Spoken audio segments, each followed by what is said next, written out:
All aboard! Ladies and gentlemen, boys and girls, football fans of all ages, I am Beast Mikey. You have now arrived in my train of thought.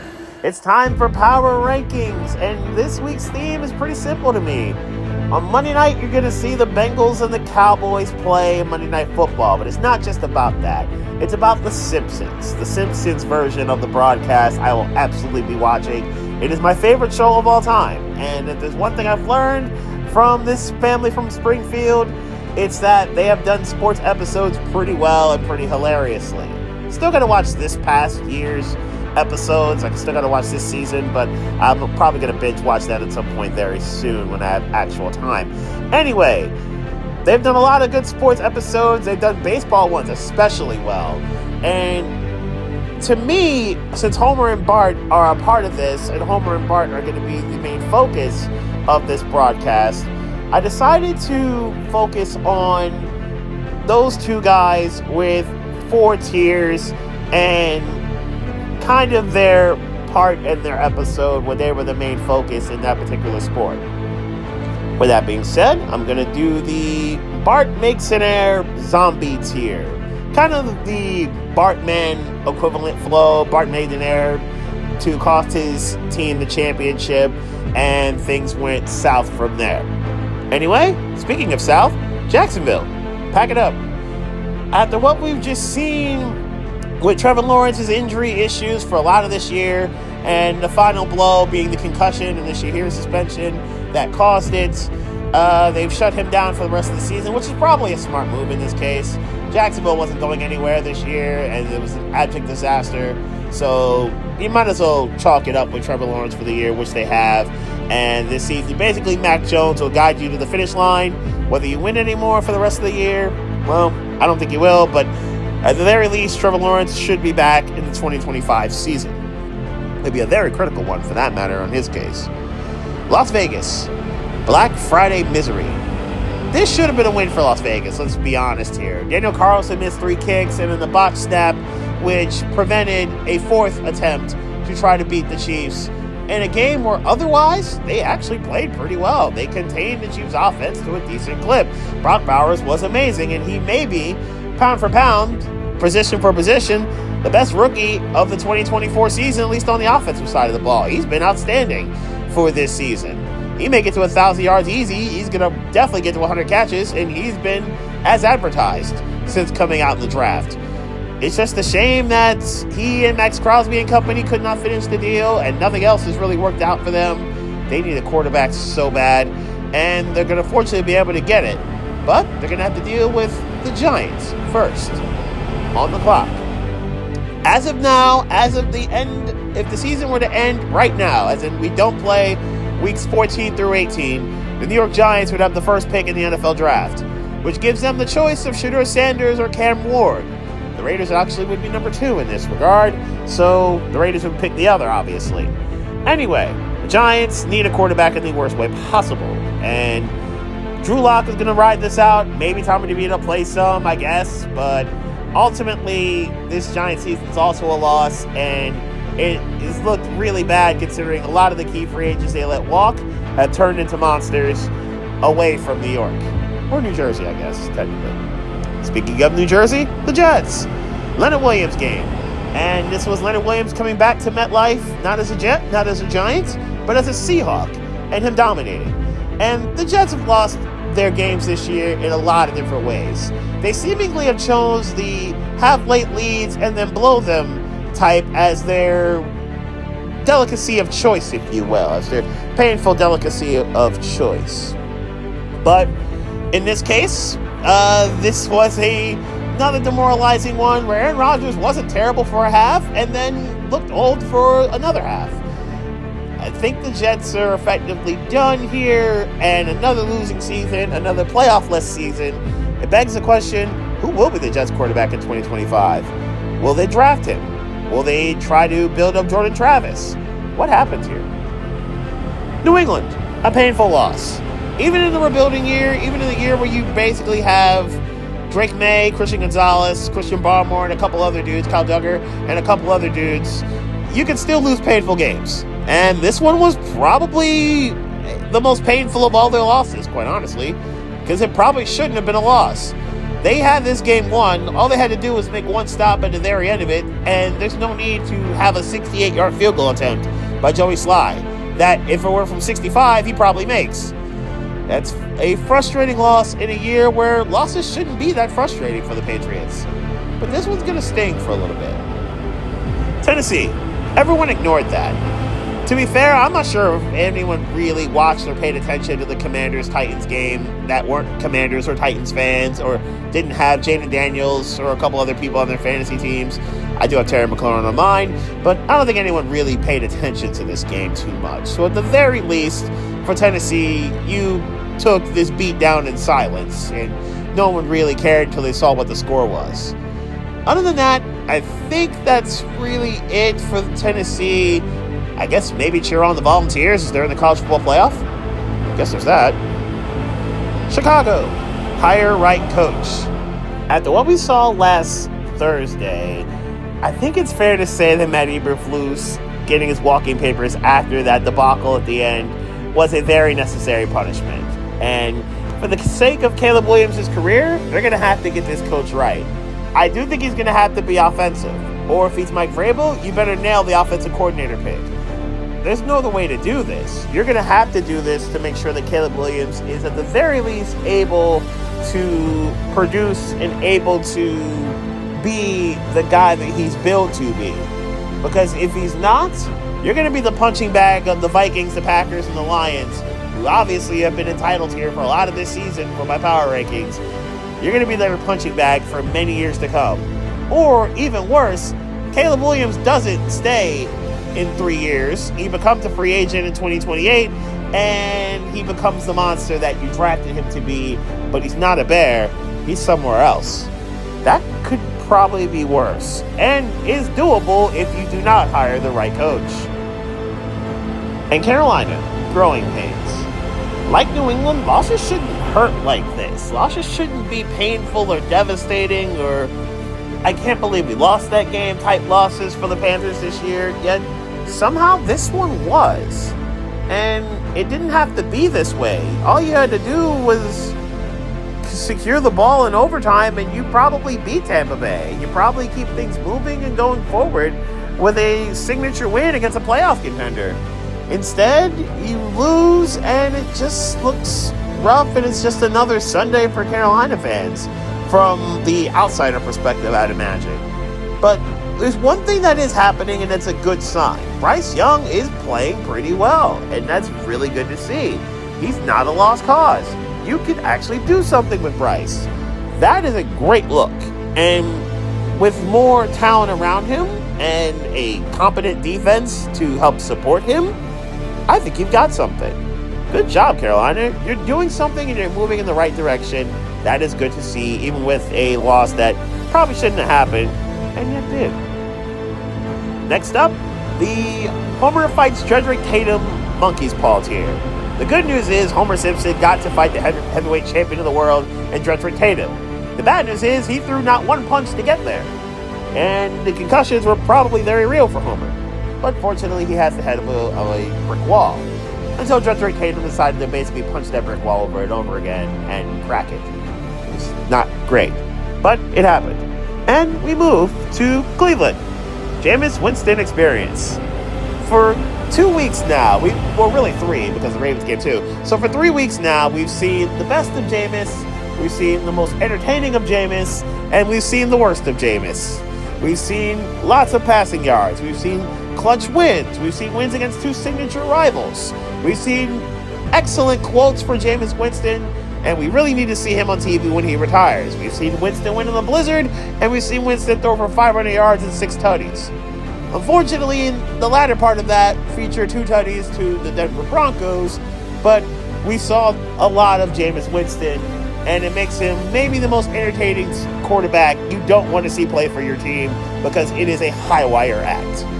Cleveland will be fun down the stretch. They will not be easy to beat down the stretch, because you do not know what Jameis Winston you're going to get to see. Even worse, Nick Chubb is back. Nick Chubb is playing pretty well too. David Njoku is playing pretty solid too. And Myles Garrett is a terror on defense. He will not make this easy as well. Cleveland will be a pest to deal with down the stretch. San Francisco, Madden curse grows. The Madden curse has claimed another victim. Christian McCaffrey is out for the season with his nagging injuries. He's had so many this year, and it has been pretty much a lost year for CMC. The first in quite a few years, quite honestly, since he's been in San Francisco. And this really has been a lost year for a better part of the Niners roster. Ayuk's been out for a while. Debo's missed games. Kittle's missed games. Nick Bosa's missed games. Fred Warner probably should miss games, but refuses to. Trent Williams has missed games. Pretty much a lot of the main pieces for San Francisco. We still haven't seen Dre Greenlaw yet, and his season's pretty much a lost cause because of the torn Achilles. So, we've seen a lot of the Niners' main pieces on offense and on defense pretty much have a 2020 remix year. The Madden curse claimed Christian McCaffrey. What's everyone else's excuse, I guess? New Orleans, even more injuries. So, with the Saints, we talked about Chris Olave having injuries and Derek Carr having his injury issues. The latest victim is now Taysom Hill. He tore his ACL a week after he was dominant against the Browns. And he's out now for the year. And in a year where the Saints have had a lot of chaos around them, and obviously they're going to look for a new coach in the offseason, unless they decide to keep Rizzy. It's been a pretty rough season for the Saints. The Saints probably need to tank. They probably need to figure out who's going to be their QB1 going forward of the future. They probably need to figure out what happens with the heir apparent to Alvin Kamara, even though he's still playing pretty well. They need to get younger on defense, or at least more high-profile talent on defense. Sure. But this is another lost, murky season. My worry here is that, are they going to win too many games to not be able to tank properly and shoot up the draft charts? That also kind of sort of concerns me when it comes to this New Orleans Saints team. Dallas, Parsons and Overshown. Yes, it's been a largely lost season for the Cowboys. There's been a lot of injuries, a lot of uncertainty, a lot of mayhem, a lot of chaos. Mike McCarthy's probably not coming back. We got all that. But if there's two things that I think you can take into next season with pretty much all of the certainty you could possibly have, is that one thing we already know is Micah Parsons being a monster. But DeMario Overshown is becoming one. That was a really, really amazing pick six that he had against the Giants on Thanksgiving. And pretty much for a lot of the season, he showed himself to be a really good counterpart to Micah Parsons on the defensive line or in the linebacking room, wherever you really need to have Overshown. This is a really good sign for a Cowboys team that's got a lot of good edge rushing or outside linebacking talent on this roster. They got a lot of talent overall on this roster. Can they be healthy in 2025 to start that season and keep that season afloat? I think this season's kind of a lost cause, though. Indianapolis, survival skills. Other than Kansas City, I can't think of another team that has survived as many games as the Colts have had. They've survived games by the other team imploding. They've survived games by the other team not being able to come back and beat them. They've survived games by stealing them. The Colts have learned how to win games that are incredibly ugly, no matter who the quarterback is. Most of it, obviously, Richardson with most of their wins. But they've been able to win games in a very ugly fashion. They're a team that I would argue isn't really horribly flawed, with exception to quarterback efficiency, I'd say. But other than that, that's a team can, if they were to actually get that, be relatively okay going forward. Is Richardson the guy? I think he can be, but he's got to become a better passer to truly be the guy. Houston, future 4 seed. No team has won uglier than the Texans. At least no decent team has won uglier than the Texans. I like what they have, obviously, with those two pass rushers in Danielle Hunter and Will Anderson. They've both been excellent. Stroud has been sluggish and slumping at points this year, but they're going to be okay. Houston's going to be fine. Joe Mixon has been amazing and has really been the MVP of that team. Where would they be without Mixon? It's a really good question. I think we'd all would not want to see the answer to. Yes, this offensive line is terrible, but as long as they have Mixon and Stroud being relatively decent, Houston's going to win a decent amount of games. And they're going to have to keep the 4 seed at the very least. They'll probably go 10-7, but their tiebreaker over the Colts is going to keep them as the 4 seed and nothing further. they will probably be destroyed by Pittsburgh or Baltimore in round one. That is an unfortunate plight of being the 4 seed. You get a really good 5 seed coming to your crib. It won't be Cincinnati, though. Flags were planted. Probably not just by the Steelers and Steeler fans in Cincinnati, who asserted their dominance once again by hanging a 40-piece on a terrible Bengal defense. The Steelers offense is not supposed to hang 40 on you. That's a problem if it happens. But obviously, the Buckeyes losing to their arch nemesis and the Michigan Wolverines and seeing flags being planted on their end. I can say that it's been a pretty unfortunate last few days for Buckeye fans. I produced the Ohio State-Maryland basketball game on Wednesday evening on SiriusXM on the Buckeye side of things, and Ohio State was down 50-17 at one point. I am not making this up. They got absolutely obliterated by the Terrapins. But anyway, we're talking about something terrible in the Bengals defense, and getting roasted by Pittsburgh is not a great look. Technically, they gave up 34 because there was a defensive tutty in there, but again, Joe Burrow turning over the ball in the fourth quarters is also terrible. It's probably for the best that he does not do that going forward, but he can't help himself. He almost has to bail them out because the defense is so bad. Since he's another lost cause type of year and type of team, can you please draft the best defensive player available and pay Jamar Chase and T. Higgins? That would probably also be good. In Atlanta, next level falconing. Maybe we're too far into the city within a forest to see the trees. Let me explain. We're all so worried about the Falcons falconing during particular games. We're also worried that whenever Atlanta has a lead that they're going to inevitably blow it because Falcons. Yet, this has not really been the case this year. Instead, it feels like it's the division itself that they could be blowing. It feels like that the Falcons, who had about a month ago a really insurmountable lead in the NFC South, and they swept Tampa Bay, and they obviously split with New Orleans, but it felt like Atlanta had the division on lock, and now they don't. And now Kirk Cousins is showing his age, and now Kirk Cousins is showing he can't move anymore, and now Kirk Cousins is reverting back to the mean, which is generally he's at or near 500, and they don't really go anywhere. We saw what happened against the Chargers, where he was miserable. He threw 4 innos and the third one went back to the crib and effectively changed the game. That was a game that had no business being won by the Chargers, and yet was because Kirk Cousins was a disaster. And now I have real concerns about the Falcons actually winning the NFC South because their schedule is far, far stronger than Tampa Bay's is. This is starting to get a little concerning, and this level of falconing is S-tier status. Atlanta, can you hold it together? Time will tell if you really can. Now to the Homer at the Bat playoff tier. It's the episode where Homer basically played Babe Ruth for about a half hour until Roger Clemens destroyed his bat. It was quite a hilarious baseball episode. Again, the Simpsons have done baseball episodes really well. LA Rams, much needed win. I was starting to get concerned about them. I was starting to get concerned about the Rams because they did not play that well against the Dolphins. They played even worse against the Eagles, and they were looking a little sluggish. They should have lost in Seattle too, and they were looking a little sluggish, but they, at the very least, got this one together and got this one done. They needed it badly. They got it done. Can they get back on track? Can they stay on track? This week will be far harder than last. Miami, narratives are alive. Yep, it was not a good night last Thursday night in Lambeau, and it's unfortunate because Tua actually played well. Unfortunately, the defense really got hit like a ton of bricks early in the game after the Malik Washington fumble, and it never got better for the most part.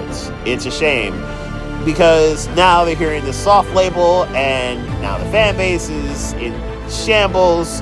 Never mind the fact that the Miami Hurricanes aren't making the college football playoff, though they don't deserve to make it, but that's another story for another day. And I think it's been a rough week for Miami football, I would say. Can the Dolphins rebound and respond? Sure. And if they do, they probably will have beaten this narrative to some degree of the cold weather variety.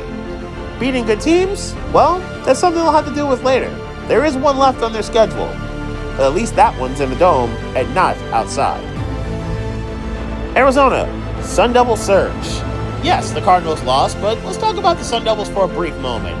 I gotta give them their flowers. And Scatterbo is a really good running back. I'm very impressed by him. He's gonna get paid on Sundays soon enough.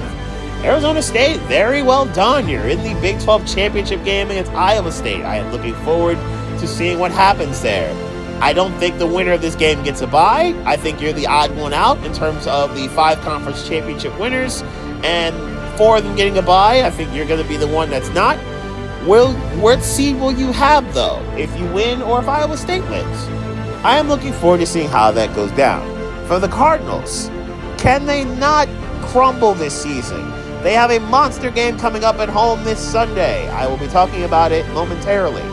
But I am a little concerned about this offense kind of getting a little sluggish, to be honest, lately. Washington, are you okay? What Washington are we going to see going forward? The Washington that was sluggish for the last few weeks before the Titans game, or the Washington that showed up against Tennessee and basically pounded them into the dirt? Maybe it's the degree of difficulty of the opponent, but they at least look like the Washington that we were used to seeing, or at least growing used to seeing in September and October. Perhaps Jaden Daniels' injury is part of the reason for this. Washington's off this week, so maybe Daniels can get a little healthier for this stretch run. They'll need him to be. Tampa Bay barely made layup. To be honest, they should have lost. And never mind the Adam Thielen touchdown that was overruled and shouldn't have been. They should have lost in overtime, too, when their kicker missed the first time. And Carolina was driving, and things were looking like the Panthers were going to snatch this game and give the Bucs a demoralizing loss. And despite Baker not playing that well, and though Bucky Irving and Mike Evans did play well, it felt like it was going to be bad until the Hubbard fumble. Great defensive play by Tampa to cause it, and then they go down the field, they make it happen, they get the field goal, they take the win and run, as they needed to. You keep up with Atlanta and a crumbling Falcons team, it feels inevitable that you're going to take the division and you're going to run with that too. But will it actually happen with the schedule you have? Make your layups, Tampa. If you do, you'll make the playoffs. Seattle, red zone offense. The good news is you won. The good news is your defense showed up when it needed to. Leonard Williams was in God mode. Your red zone offense is awful. I do not trust it at all. It's so weird. I don't know what's with the play calling. I don't get it. The system shut down. Geno Smith makes a bunch of mistakes. They try to go for it once or twice inside the Jets red zone on a 4th and 1 or 4th and 2 and get nothing out of it. It's an ugly situation. I am very concerned about it going forward for Seattle. You have 2 really good running backs and 3 really good receivers. I don't know why it has to be this way. Can you get things together? LA Chargers didn't Charger it. Yeah, the Chargers are not blowing games. They've largely lost their games because they were supposed to. And they've largely lost their games because they were outplayed in them. And they've won their games for similar reasons, where they outplayed their opponent or they capitalized off their opponent's mistakes. That's what this was. The only real exception probably was the Bengal game where they tried to Charger it and the Bengals outbungled them. Other than that, the Chargers have kind of sort of done what they're supposed to, and that's okay. It'll be enough to get in the AFC playoffs as long as you don't completely blow this. Or in your case, Charger it. As long as you don't do that, you'll be fine. And Denver, believers rejoice. You might actually have your quarterback. Is Bo Nix as dynamic as we saw at points on Monday Night Football? No. That was an amazing throw, by the way, to get to Marvin Mims. That was dope. I don't think he's that dynamic yet, but I do think Bo Nix is stable. And for a Denver team that had instability at quarterback for many years now, that's kind of what they need at this point. That defense getting shredded by Jameis Winston, okay, it happens. Jameis is going to have those games.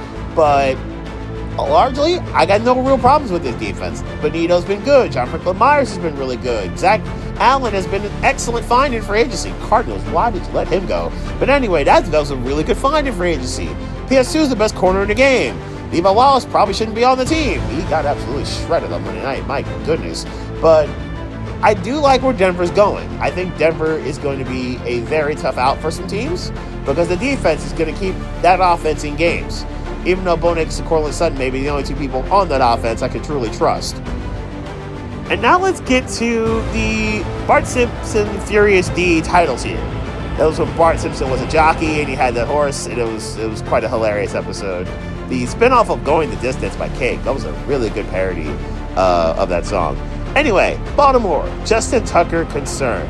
The old horse, known for his great leg and kicking, is looking like an old horse. Maybe the clock is ticking on Justin Tucker, and it's alarming because this was an incredibly winnable game for the Ravens, and it wasn't because Tucker just couldn't make kicks. He missed an extra point. He missed 3 other field goals, and was arguably one of the primary reasons why they lost. I don't know if you bench him. I don't know if you can't release him. I don't know if you bench him, but it's a little concerning to see Justin Tucker have these struggles. Maybe it's in his head, and that's the last place you need to be if you're a kicker, I guess. Pittsburgh, an actual offense? Surprisingly, yes, Pittsburgh has one, and it's productive. It's not 34 to 41 points productive, depending on how you see it, but it's at least productive and efficient and effective. That's a good sign. George Pickens putting in work, although he is a hothead. It's weird to see that. Freiermuth's still as stable as ever. Those 2 running backs still very productive. I like what I'm seeing from Calvin Austin in his production, his productivity. Good work there. The defense is as sturdy as ever. You can count on TJ Watt to make 3 or 4 really good plays a game. That's just how he rolls, how he handles business. The Steelers are going to be a legitimate playoff team this year. This is no more of those 9-8 years where the Steelers are finding a way in and they're finding a way to be 500. This isn't that Steeler team. They're going to probably win 11 or 12 games, and they may at best end up being the 2 seed because of it. Still, good year for Pittsburgh, a very productive one. Russell Wilson's brought them stability, which is what they've needed too. Green Bay, very complete team. There's a lot of ways the Packers can beat you. They can beat you by taking the ball away from you. That's kind of what happened in Miami. Once that first possession went south, and then they got a second possession immediately, and then the game went south for the Dolphins and went north for the Packers.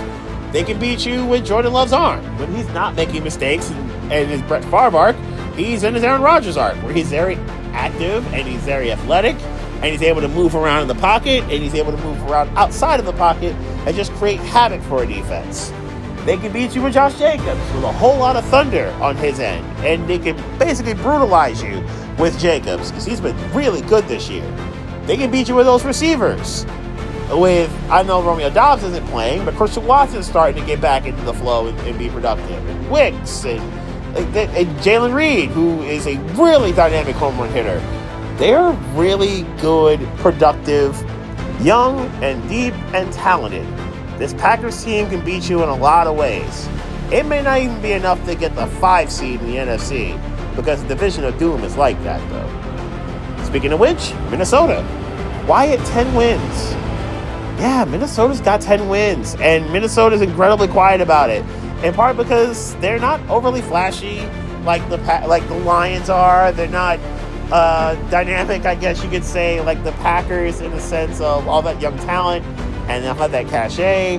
But Minnesota's just quietly handling their business. They're playing solid defense. They have a lot of good, talented players on offense, Justin Jefferson being the main star here. But the one thing I think we need to know is Sam Darnold. How long can he keep this up? I think we're all waiting for him to crumble and become New York Jet Darnold, or at the very least Carolina Panther Darnold. But so far, he's resisting that temptation for the most part. He hasn't reverted back to those evil ways.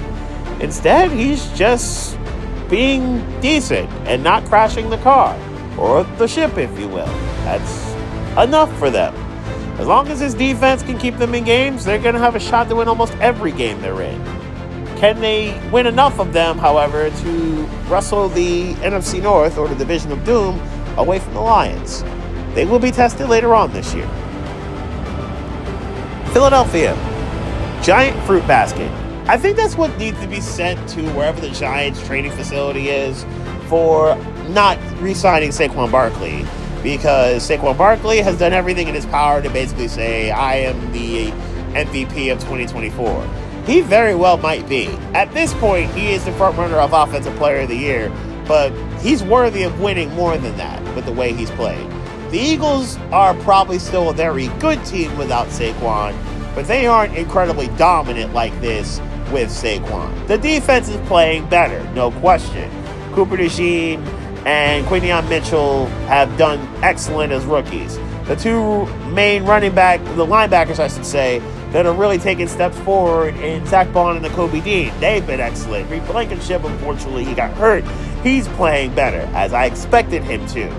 The defense is starting to round into form, and they've got a statement win that makes everyone think, like, okay, this defense is actually legit. They're built for every type of situation. They're built to beat you on the ground. They're built to beat you in the air. They're built to beat you 17-13, and they're also built to beat you 34-31. This is how dynamic the Eagles have shown themselves to be. The real question will be this. Can they get enough breaks and enough luck to make sure that the NFC goes through Philly as opposed to Detroit, Minnesota, or Green Bay, even though they have the tiebreaker on the Packers? Can they make sure that they can do that? Their schedule's not that hard down the stretch. I think Baltimore might have been the hardest game left. It's going to be really hard to pinpoint the Eagles' loss. Even the ones where they annually lose, where it's like, what? They lost that game? They've done that. They do that every year, it seems. This one's going to be hard to do. Kansas City, luck or skill? Like I mentioned yesterday in my recap, they are the Breaking Bad meme. They can't keep getting away with this. Kansas City probably takes that as a challenge and says, oh yeah, bet. We will get away with this. It'll be hilarious how we do it. Well, hilarious to us, not to the rest of the league. And Kansas City has done this over and over and over again. Maybe 3 or 4 wins they have are wins where, okay, it's just a normal football game. There's a lot of it has not been normal at all for these Chiefs. And I don't expect their game Sunday night against the Chargers to be normal because, of course, it won't. It'll probably turn like it did a couple of years ago when the Chargers were driving and can take the lead from Kansas City and Justin Herbert throws the We've seen this before because it literally happened in week 2 a few years ago. How will Kansas City win their next game? How will they get their next win? They're going to have to keep doing this the way they've been doing it to keep the 1 seed away from Buffalo, division champs again. Yet, this one's different. This one didn't have to be this way. It wasn't meant to be this way. It was meant to be the Dolphins, not the Jets to me. I can't believe people thought the Jets were going to be good. But this was probably meant to be the Dolphins fighting them tooth and nail for the division until the very end. Some people thought the Jets would fight until the end, which is why the schedule was the way it was. But nonetheless, the Bills were able to win the division. They took advantage of the dysfunction in New York, the tanking of New England, and the injuries in Miami, and they were able to get it done. And inconsistencies in Miami, too. They were able to get it done and make it happen, and win the division for the 5th straight year. The only team that can truly, well, maybe Pittsburgh, too, because the Steelers do play the Chiefs later this season. The clearest path for the Bills to get to their first Super Bowl in 20 years is absolutely getting the 1 seed. Can Buffalo do that? Can they get the 1 seed? Can they get enough help? Which I think all they need, and probably all they want for Christmas, is a Chiefs loss somewhere. If they for some reason got it, they will probably be the 1 seed because with their schedule left, which includes a game with the Jets and 2 with the Patriots, it's going to be hard to pinpoint a Bills loss somewhere. Unless Josh Allen reverts back to old school Josh Allen where there's a lot of NLs involved. Or the Texan game earlier this year, that also happened. And then there's Detroit, incoming boogeyman. How many years have we seen the Lions play the Packers and the Packers rip their souls out of their chests? In order for the Lions to keep the 1 seed and to make sure that the NFC goes completely through D-Town or Detroit or Motown, if you will, they're going to have to beat their boogeyman again. And they're going to have to make sure that the Vikings are also made to bend the knee to the Lions later on this season. I have to think that game is going to be Week 18 and the close to the NFL year because it's going to be so much on the line when the Lions do play the Vikings. But this is about the Packer game. And the injuries that the Lions have on defense are starting to get incredibly concerning. They've almost got an entire defensive unit on some sort of injury list, whether it's IR or season-ending IR, however it has to be. This is going to be a really rough month for the Lions because they're going to need all hands on deck on both sides of the ball to survive it. Now let's get to the games of interest. First, the zombie tier games. And I feel bad for Jaguars and Titans fans. You guys are going to actually go to this game or pay attention to this game. Well, you guys are loyal. Loyalty is royalty. Anyway, Jaguars and Titans. It's going to be Will Levis. It's going to be Mac Jones. It's going to probably be painful. There will be tank bowls made about this game and stories told about this game. People will pay like $30 to go into this game. Considering NFL prices, that's rather cheap. But anyway, I think it's going to be an ugly game for a lot of people. There'll be fantasy implications, of course, but those are going to probably be the only people of interest, and the degenerate gamblers, because of course there are. Giants and Saints, another game where, yes, the Saints probably do need to tank, but they're playing an opponent that they're far better than, so they really can't tank. And the Giants will probably be able to tank and keep the number 1 overall pick. That's the play here. You keep the number 1 overall pick, Giants. You have one job. You can rebuild your roster at the start of this offseason, even with the mega cap hit you're going to take for the Daniel Jones dead cap money. But you can kind of start your offseason build by getting that first overall pick. That'd be quite nice. Let's get to these Monkey's Paw tier games. And of course, it's the game that inspired the Simpsons tiers. It's Bengals-Cowboys, the Monday Night Football game. A really dynamic offense in Joe Burrow is going to be fun to watch. A Dallas defense who has 2 excellent pass rushers and a Bengals O-line that cannot protect said pass rushing. I'm looking forward to seeing that action. Jamar Chase and CeeDee Lamb, that's going to be fun to watch. T. Higgins and Brandon Cooks if he plays, that's going to be fun to watch. I'm looking forward to seeing if the Dallas offense can actually score on a terrible Bengal defense. This game is probably going to either be one of 2 things. It'll either be something like 17-13, because the Bengals offense can't get going because the Cowboy defense is able to get home, or it's going to be 37-34 because the Bengals defense is complete trash and the Cowboys figure themselves out against it. Either way, I'm going to watch the Simpsons broadcast of it. It'll be fun. Then there's Vikings and Falcons, and Kirk Cousins has struggled lately, and I need to see if Kirk Cousins can get it right. He's going to have to against one of his older teams in the Vikings. Unfortunately for him, Minnesota's got a pass rush, and they're able to get home quite a bit. They are going to go up against a really good Falcons offensive line, although they did not look at last week against the Chargers, who also have a pretty good pass rush. So it begs this question. Can Kirk Cousins play stable enough ball to keep the ball and not turn it over against a Vikings defense that can be incredibly opportunistic? I am looking forward to also seeing A.J. Terrell versus Justin Jefferson. That's going to be a fun watch. Can Kirk Cousins even get him the ball enough? That's something I do need to see as well. Aaron Jones, for the love of my fantasy team and various other teams everywhere, I guess the Vikings being the main one, can you not fumble the football for the 4th straight week? That would be probably good for all of us who have Aaron Jones in some sort of team. Let's get to the playoff tier games, though. Seahawks-Cardinals. It's going to be very NFC West heavy here. Seahawks and Cardinals, and I need to see Arizona redeem themselves for the terrible game they played a couple weeks ago against Seattle. I'm also going to need to see Seattle have some sort of red zone offense. That would be quite nice. 2 weeks ago, we saw that Seattle's defense effectively won on this game. Can Seattle's defense do it again? Can the Cardinals offense get right again? Can Arizona play good defense like they did in Seattle a couple of weeks ago?